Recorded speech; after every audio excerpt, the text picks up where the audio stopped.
தேவையில்லாத ஒரு பொருளையை சொல்லி அந்த பொருளியால் எங்கள் கட்சிக்குள்ளே ஒரு பெரிய குழப்பமே வந்து போச்சு. ஆனால் அந்த குழப்பத்துக்கு இப்போ ஒரு நல்ல முடிவு வெட்டுறதுக்காக பேச்சுவார்த்தையெல்லாம் நடந்துக்கிட்டு இருக்கு. கூடிய சீக்கிரத்தில் எங்கள் பார்ட்டியோட வேலையை நீங்கள் பார்ப்பீங்க அப்படின்ற மாதிரி ஒருத்தர் பேசியிருக்காரு. பேசினது யார் பார்த்துருவோம் வாங்க. பாமக நிர்வாகி ஜி.கே. மணி அவர் தான். இப்போ அவர்கிட்ட என்ன கேட்டாங்கன்னா, பாமக என்ன சார் நடக்குது, ஒரே குழப்பமாக இருக்குல்ல அப்படின்ற மாதிரி ஒரு கேள்வி கேட்டிருப்பாங்க போல. அதுக்கு அவர் என்ன சொல்கிறாருன்னா, கரெக்டாக கேட்டேன், நீங்கள் கேட்டீங்க, நான் பதில் சொல்கிறேன். இப்போ தேவையில்லாமல் கிளப்பி விட்டாங்க. இப்படி ஒரு பொருளையை கிளப்பி அன்புமணி ராமதாஸ் அவர்கள் கட்சியிலேருந்தே தூக்க போகிறாங்கன்னு பேசி விட்டாங்க. அதனால வந்து சலசலப்பு தான். இப்போ அந்த குழப்பத்தை எல்லாம் தாண்டி ஒரு நல்ல முடிவு வெட்டுறதுக்காக பேச்சுவார்த்தையெல்லாம் போய்கிட்டு இருக்கு.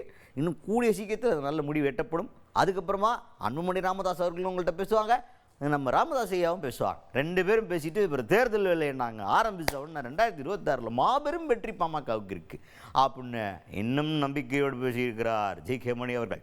எங்கள் கட்சியிலேயே அன்றைக்கி மாவட்ட செயலாளர்கள் அதிகமாக வரலைங்கிறதுக்கு ஒரு திட்டமிட்டு ஒரு செய்தி சொல்லப்பட்டது. இன்றைக்கி வெளியில் பேசுகிறாங்க. இதுக்கு ஒரு விடை சொல்லுங்கன்னு தான் இன்றைக்கி சொன்னதன் அடிப்படையில் நீங்களும் கேட்குறீங்க. அதுக்காக அதன் பதில் சொல்கிறோம். என்ன பண்ணிட்டாங்கன்னா, அன்றைக்கி மாவட்ட செயலாளர் மாவட்ட தலைவர் கூட்டத்துக்கு முதல் நாள் இரவு மருத்துவர் ஐயா மாவட்ட செயலாளர்லாம் கையொப்பம் பெற்று, உங்களுக்கு தெரிஞ்ச செய்தி தான், தெரியாத செய்தி இல்லை, எல்லாருக்கும் தெரிஞ்ச செய்தி, கையொப்பம் பெற்றுக்கொண்டு அவரை கட்சியிலிருந்து அடிப்படை நீக்க போகிற ஒரு செய்தியை பரப்பி விட்டாங்க. இது யார் பரப்புனாங்க, எப்படி பரப்புனாங்கன்னு தெரியல. ஒரு வதந்தியை பரப்பி மிகப்பெரிய குழப்பத்துக்கே உண்டாக்கிட்டாங்க. இந்த குழப்பம் தேவையற்றது. இது ரொம்ப வேதனை அளிக்கக்கூடிய ஒரு சம்பவமாக நாங்கள் பார்க்குறோம். அதனால தான் இப்படி ஒரு சலசலப்பு ஏற்பட்டது. இந்த சலசலப்பு மிக விரைவில் தீரும்.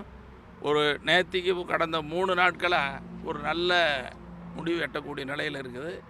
எங்கள் மருத்துவரையா அவர்களும் மருத்துவர் சென்னை அன்புமணி அவர்களும் விரைவில் சந்தித்து பேசுவார்கள். உங்களையும் சந்தித்து பேசுவார்கள். தேர்தலுக்கான பணிகளை நாங்கள் தொடங்குவோம். இந்த தேர்தலில் பாமக மிகப்பெரிய வெற்றி பெறும்.